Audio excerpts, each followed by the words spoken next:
दोस्तों, लाल कृष्ण आडवाणी की एक चिट्ठी पीएम मोदी पर कहर बन के टूटी। जी हां, चुनाव आयुक्तों की नियुक्ति पर सुप्रीम कोर्ट और मोदी सरकार के बीच जंग छिड़ी हुई है।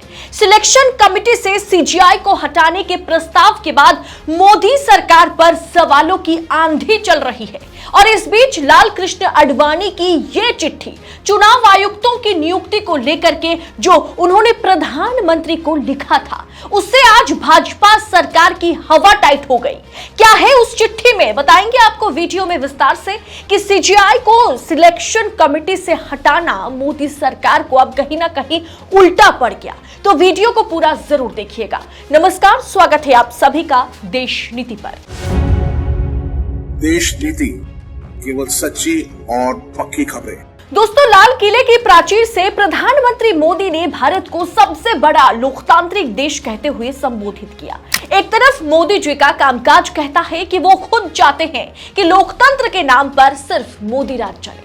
चुनाव आयुक्तों की नियुक्ति पर किस तरह से सरकार अपना कब्जा पाने की कोशिश कर रही है वो तो सामने आ ही गया। चुनाव आयोग को निष्पक्ष रखने की सुप्रीम कोर्ट की कोशिश पर मोदी सरकार ने पानी फेर दिया। चुनाव आयोग की सिलेक्शन कमेटी से सीजीआई को हटाने की कोशिश सरकार ने तो कर दी, लेकिन इसमें सरकार का दोगलापन, डबल स्टैंडर्ड खुलकर बाहर आ गया। लाल कृष्ण आडवाणी का तत्कालीन प्रधानमंत्री डॉक्टर मनमोहन सिंह को लिखा गया एक पत्र सोशल मीडिया पर आंधी की तरह भाजपा सरकार की नींदें उड़ा रहा है। चुनाव आयुक्तों की नियुक्ति को लेकर के जो मांग एक समय लाल कृष्ण आडवाणी ने की, भारतीय जनता पार्टी किया करती थी, वही मांग के खिलाफ आज नरेंद्र मोदी खड़े हैं। एक लोकतांत्रिक देश में जनप्रतिनिधि चुनने का एकमात्र माध्यम होता है चुनाव, इलेक्शन, निर्वाचन। इसीलिए लोकतांत्रिक ढांचे जो मजबूत बनाए रखने के लिए चुनाव आयोग की निष्पक्षता बहुत जरूरी है। लेकिन पिछले कुछ सालों में चुनाव आयोग की निष्पक्षता पर लगातार सवाल उठता रहा, जिसके मद्देनजर सीजीआई डीवाई चंद्रचूड़ ने 2 मार्च को फैसला सुनाया कि चुनाव आयोग की विधायिकी का जीत हार से पूरी तरह अलग रहना चाहिए। चुनाव आयोग जो है वो सरकार से या सरकारी तंत्र से उसे दूर रहने की जरूरत है। एक कमजोर चुनाव आयोग से गंभीर हालात पैदा होंगे और इसके निष्पक्ष संचालन में कमी आ जाएगी। सुप्रीम कोर्ट ने 2 मार्च को एक अहम फैसले में यह टिप्पणी की थी और साथ में कहा था कि चुनाव आयुक्तों की नियुक्ति एक समिति की सलाह पर होगी। इसमें प्रधानमंत्री, लोकसभा में विपक्ष के नेता और सुप्रीम कोर्ट के चीफ जस्टिस शामिल होंगे। ये मोदी सरकार के लिए बहुत बड़ा तमाचा उस वक्त माना जा रहा था, लेकिन मॉनसून सत्र में मोदी सरकार ने खेला कर दिया। बिल ला करके सुप्रीम कोर्ट के फैसले को सरकार ने पलट दिया। सरकार ने कहा कि नहीं, इसी सीईसी की नियुक्ति में सीजीआई की कोई इन्वॉल्वमेंट नहीं होगी। प्रधानमंत्री, नेता प्रतिपक्ष और सरकार की ओर से कोई कैबिनेट मिनिस्टर इसमें शामिल होंगे। मतलब चुनाव आयुक्तों की नियुक्ति एक तरह से सरकार ही करेगी, क्योंकि मेजॉरिटी सरकार के पास है।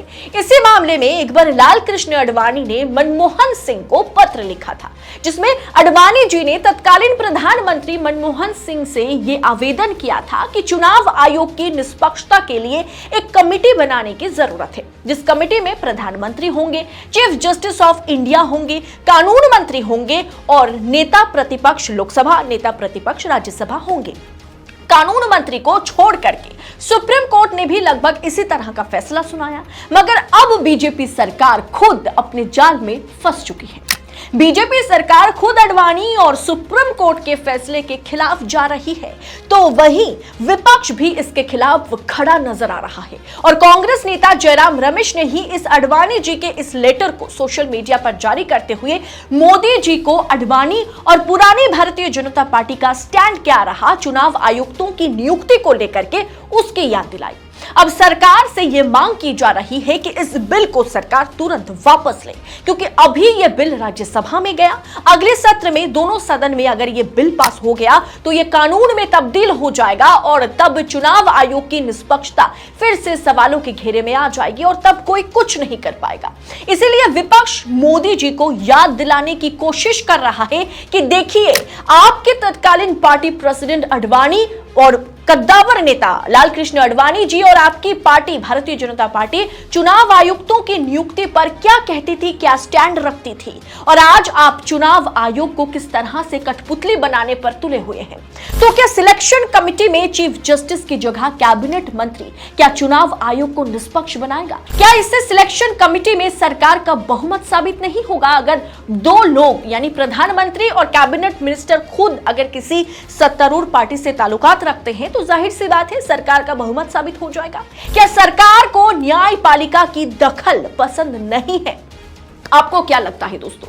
आप अपनी राय कमेंट कर जरूर लिखिएगा। बाकी आप हमें बताएं, जिस तरह से एक समय में खुद लालकृष्ण आडवाणी ने तत्कालीन प्रधानमंत्री मनमोहन सिंह को यह सलाह दी थी कि chief justice of India CGI की मौजूदगी सिलेक्शन कमेटी में बहुत जरूरी है, और वही बात को आज जब सुप्रीम कोर्ट ने फैसले के तौर पर बताया तो मोदी सरकार उसे बिल ला करके खंडन करने की कोशिश कर रही है। क्या ये जायज है? क्या ये भारतीय जनता पार्टी सरकार की डबल स्टैंडर्ड नहीं है, दोगलापन नहीं है? आपको क्या लगता है? आप अपनी महत्वपूर्ण राय हमारे साथ कमेंट कर जरूर शेयर करें।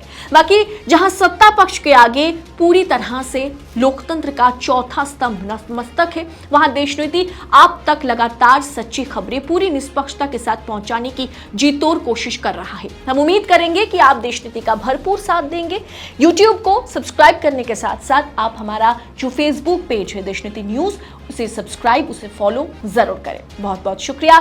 जय हिंद, जय भारत। आपका एक सब्सक्राइब हमारे लिए महत्वपूर्ण है। देश नीति को अभी सब्सक्राइब करें और बेल आइकन को दबाना ना भूलें।